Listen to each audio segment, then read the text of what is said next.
तो hello students, कैसे हो आप सभी। I hope you all are good. तो आज हम आपको मिलवाने जा रहे हैं ऋषभ जी से, जिन्होंने जेआरएफ क्लियर किया है 150 रैंक के साथ। ठीक है।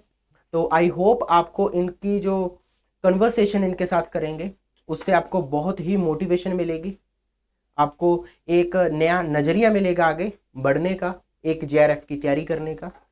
तो आज हम आपको हमारे गेस्ट के साथ मिलाते हैं, ऋषभ जी के साथ। तो ऋषभ जी, आपका स्वागत है हमारे यूट्यूब चैनल पे, और आपको ढेर सारी बधाइयाँ, कॉन्ग्रेचुलेशंस। आपका जेआरएफ बहुत अच्छे रैंक के साथ क्लियर हुआ है। तो अपने आप बारे में थोड़ा सा हमारे व्यूअर्स को बताइए। हाँ, थैंक यू सर। मेरा नाम ऋषभ सागर है हाँ जी। और मैं डिस्ट्रिक्ट अमरोहा उत्तर प्रदेश से बिलोंग करता हूँ। ठीक है जी।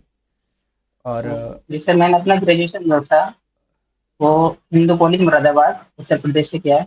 ओके, उसके बाद फिर पोस्ट ग्रेजुएशन भी वहीं से किया। नहीं सर, पोस्ट ग्रेजुएशन मैंने किया है महात्मा ज्योतिबा फुले बुंदेलखंड यूनिवर्सिटी बरेली उत्तर प्रदेश। अच्छा, उत्तर प्रदेश से ही आपने वो किया।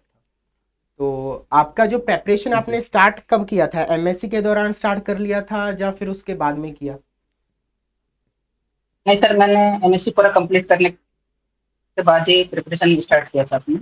ओके। तो फिर आपको आईएफएस के बारे में कैसे पता चला, मतलब कैसे जुड़े आप आईएफएस के साथ, इसके बारे में थोड़ा बताएंगे। सर फर्स्ट ऑफ ऑल जी सर, फर्स्ट ऑफ ऑल जब लॉकडाउन चल रहा था हाँ जी।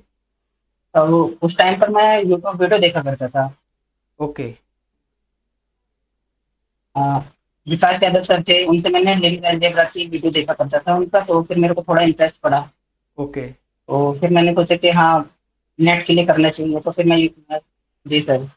ठीक है, मतलब पहले आपका थोड़ा सा ऐसा नहीं था, हाँ, अभी टारगेट भी नेट को क्लियर करना है।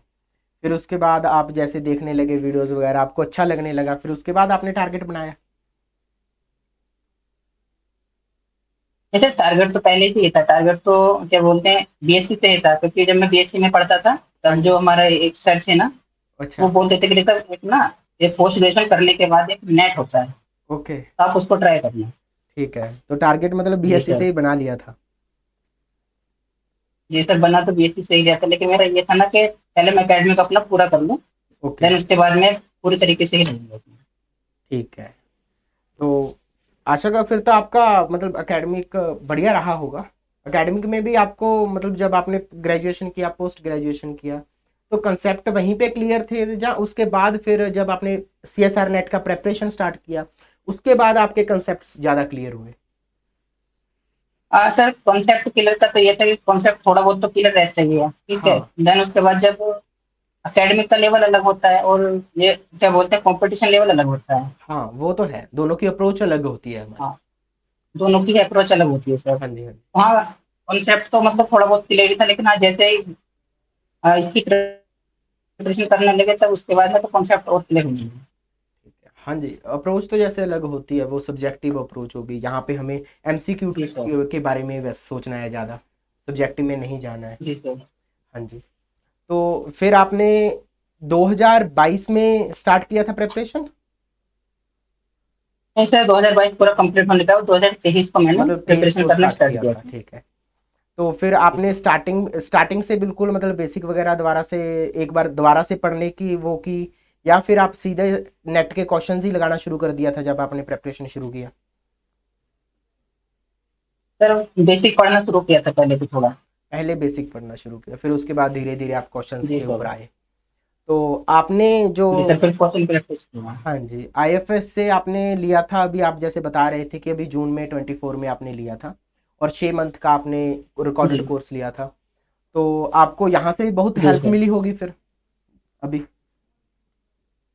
हाँ सर, काफी हेल्प मिली। ऐसे टेस्ट सीरीज था तो टेस्ट सीरीज के मैंने क्वेश्चन सॉल्व करता था, फिर उसके बाद उसका एनालिसिस करता था। ओके। और जो रिकॉर्डेड कोर्स होता था तो उसमें जो वीडियोस रहती थी तो उनको भी देखा करता था। आपका जो इस बार का अटेम्प्ट था वो थर्ड अटेम्प्ट था शायद, आपने बताया था, है ना जी। जी। जी सर। हाँ जी। तो आपको अब क्या डिफरेंस लगा आपके फर्स्ट अटेम्प्ट से सेकंड अटेम्प्ट तक, सेकंड से थर्ड तक, मतलब क्या डिफरेंसेस आपको लगे कि अभी मेरी प्रेपरेशन कैसी है, पहले प्रेपरेशन क्या थी, पहले मैंने किस चीज़ पे फोकस किया था, अभी किस चीज़ पे फोकस किया है, ये थोड़ी सी आपकी जर्नी बताएंगे हमें।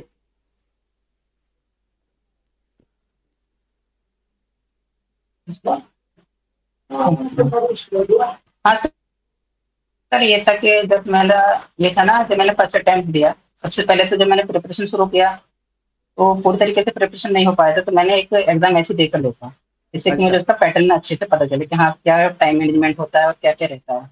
हाँ जी, तो मतलब बिना पढ़े ऐसे ही एक देन बार उसके बाद मैंने एक एक्सपीरियंस के लिए आपने पेपर दे दिया फर्स्ट अटेम्प्ट तो। जी सर, जी सर। हम्म। तो फिर सेकेंड अटेम्प्ट के टाइम आपने और कितना सर, प्रेपरेशन किया था। हाँ सर, सेकंड अटेम्प्ट के टाइम मेरा अप्लाइड पोर्शन जो था वो मैं उसी के बेस पर गया था सेकंड अटेम्प्ट देने के लिए। और अप्लाइड प्योर पोर्शन जो पे। था वो थोड़ा बहुत ही किया था। जी सर। हाँ, अप्लाइड के ऊपर इतना डिपेंड रहना वो तो थोड़ा सा रिस्की वाला काम था, वही, क्योंकि जी सर, मतलब हाँ, हाँ। अप्लाइड में से बहुत कम पोर्शन आता है ना, अगर हम दूसरे सब्जेक्ट्स हाँ के सर। अकॉर्डिंग देखें, क्योंकि अप्लाइड में अगर हम ओडी पीडी और न्यूमेरिकल इन सभी को अगर मिला भी लें तब भी शायद रियल के आसपास पहुंचते हैं हम, क्योंकि रियल हाँ उतना सर। वेटेज अकेला ही ले जाता है। जी सर। हम्म। तो फिर इस सेकेंड और सर टाइम मैंने, आपने जब किया तो अप्लाइड का ज़्यादा पोर्शन किया, तो अभी जी थर्ड सर, टाइम फिर मैंने आपने क्या, फिर कौन कौन से सब्जेक्ट किए और कौन कौन से छोड़े। हाँ सर, पहले तो मैंने जब सेकंड अटेम्प्ट दिया था अपना, हम्म। तो उसमें क्या हुआ मेरा कि अप्लाइड पोर्शन और कुछ टॉपिक प्योर्स के पढ़ते गए था, अच्छा। जिससे कि मेरा एलएस क्लियर हो गया था। ठीक है, एलएस क्लियर था आपका सेकंड उसमें। जी सर। जी सर। सेकंड अटेम्प्ट आपने ये जुलाई वाला दिया था जो अभी इससे पहले जुलाई में था। जी सर, जुलाई वाला भी। हाँ, और उसके बाद थर्ड अटेम्प्ट अभी जो फेब में हुआ उसका। हाँ, उसके बाद थर्ड अटेम्प्ट तब वाला भी। हम्म। तो इस बार जब आपने आंसर की आई होगी, मार्क्स आए होंगे, तो मार्क्स जोड़ के देखे होंगे, तो इस बार भी एक बार तो निराश हुए होंगे भी, कट ऑफ इतना कम कैसे जा सकता है ना, एक बार लगा होगा भी क्लियर हो जाएगा या नहीं होगा, क्योंकि सभी हाँ बच्चों की ना सर। जिन्होंने इस बार एग्जाम दिया था सभी की यही सिचुएशन थी। रिजल्ट जब आंसर की से एक बार उन्होंने मार्क्स कैलकुलेट कर लिए, उसके बाद जब तक कभी कट ऑफ नहीं आया है सभी बच्चों का बस यही था कि कट ऑफ ज़्यादा जाएगा, इस बार भी काम खराब ही है, डामाडोल काम लग रहा था, कई को लग रहा था कि हम बाउंड्री पे हैं, जिनको लग रहा था हम बाउंड्री पे हैं उनका रिजल्ट बहुत ही अच्छा EIR के साथ आया है। तो आपके साथ भी ये सिचुएशन बना था।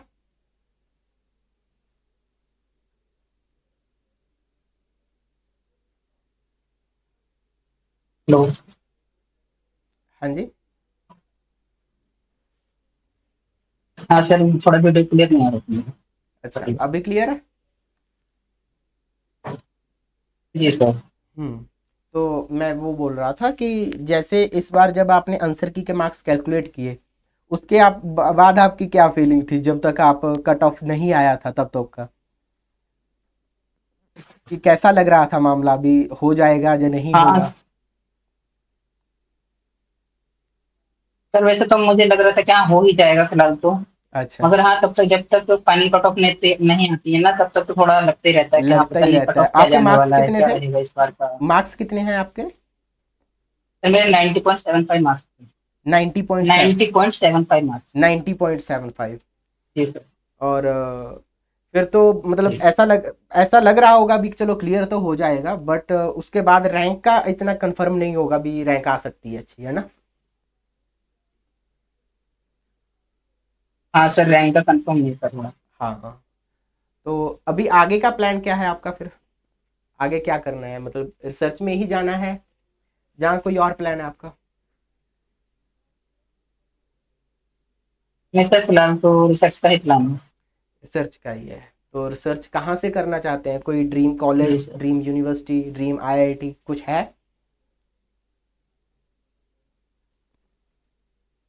सर, आईआईटी देखने का सोचा था, लेकिन रिजल्ट ही इतना लेट होगा कि वहां तक डेट ही नहीं पहुंच पाया।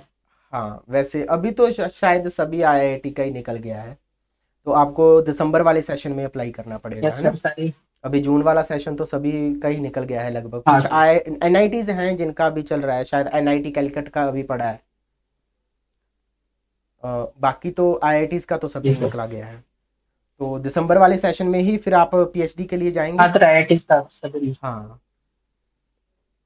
वैसे आप ट्राई करना हाँ अगर सर। IISc वगैरह में अगर मतलब इंटरव्यू के लिए पहुंचते हो, क्योंकि आपका रैंक ठीक है। इतने रैंक पे ही अगर आप हमारा इंटरव्यू बढ़िया हो जाए तो वहाँ पे हमें चांसेस होते हैं हमारे सिलेक्शन होने के, जो रिसर्च कोर रिसर्च इंस्टीट्यूट्स है वहाँ पे भी। तो ट्राई करना कि एक अच्छे से अच्छे इंस्टीट्यूट में जा पाएँ, क्योंकि मेन फिर आपको कुछ सोचा है ओके सर। पीएचडी कौन से एरिया में करनी है, जहाँ कैसा करना है? हाँ सर, अप्लाइड में ही सोचा है मैंने। अप्लाइड में सोचा है?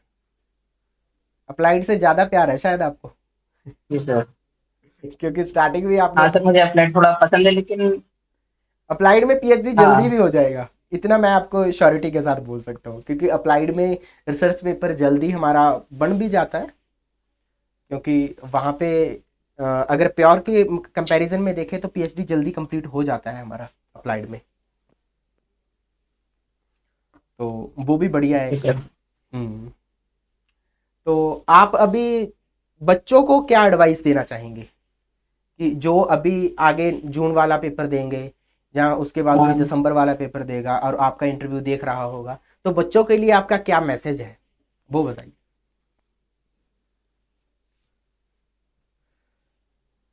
सर मतलब जो भी बच्चा अगर प्रिपरेशन करना चाहेगा इसकी सी सैट नेट की, हाँ जी। तो सबसे पहले क्या है कि इसका पैटर्न समझना होता है। ठीक है।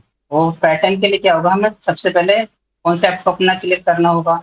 देन उसके बाद हमें क्या होता है कि पीवाईक्यू जो होते हैं, सबसे मोस्ट इंपॉर्टेंट रोल तो पीवाईक्यू निभाते हैं इसके अंदर।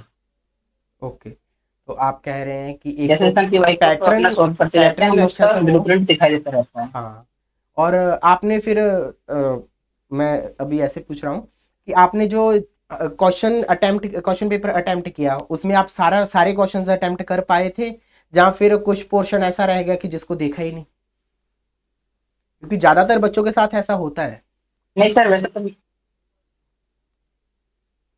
हाँ सर, होता है। मेरे साथ फर्स्ट टाइम में यही हुआ था कि मैं पूरा पेपर नहीं देख पाया था। पार्ट सी का मैं कुछ ही पोर्शन देख पाया था। हम्म। तो लेकिन इस बार जो था कि मतलब मैं अपना पूरा ही पेपर मैंने देख लिया था उसके देख लिया था। टाइम में। तो आपने पार्ट सी में से कितने आपके करेक्ट जी हो गए सर। थे? हाँ सर, मेरे 14 क्वेश्चन करेक्ट हुए थे पार्ट सी में। 14?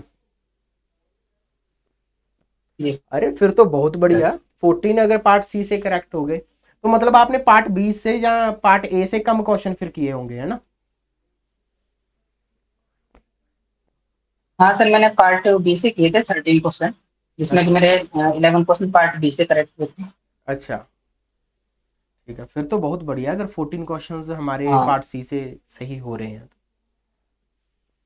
हम्म, तो चलिए फिर, आपके फ्यूचर के लिए आपको ढेर सारी शुभकामनाएं।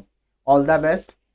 आशा करते हैं कि आप एक अच्छे रिसर्च इंस्टीट्यूट में जाएं और एक अच्छे रिसर्च के साथ अपनी पीएचडी कंप्लीट करें, एक नया लैंडमार्क बनाएं, ठीक है, रिसर्च में। तो बहुत सारी बधाइयाँ आपको। तो और बच्चों को भी, जो व्यूअर्स इस हाँ, इंटरव्यू थैंक यू को सर। देखेंगे, उनको भी हम कहना चाहते हैं कि इनकी जर्नी से आप कुछ सीखिए। सीखने के बाद फिर अपनी जर्नी शुरू कीजिए। आपकी जर्नी में अगर आपको लग रहा हो कि ये पॉइंट मेरा वीक लग रहा है, या मैं ये पॉइंट लेके चल रहा हूँ, जैसे कि इन्होंने बताया कि स्टार्टिंग में इन्होंने अकेला अप्लाइड किया था, फिर उसके बाद अप्लाइड के साथ लीनियर अलजेब्रा, इन सब चीज़ों में इंटरेस्ट बना, तो आप लोग भी सारे टॉपिक्स तो थोड़ा थोड़ा करके देखिए, ठीक है। और आशा करें कि आपके सेकंड अटेम्प्ट तक आपका एग्ज़ाम क्लियर हो जाए, क्योंकि फर्स्ट अटेम्प्ट तो सभी ही लगभग इसी तरीके से देते हैं कि एक बार एक्सपीरियंस लेने के लिए देते हैं, उसके बाद सेकंड अटेम्प्ट में ही अपना पूरा जोर मारते हैं।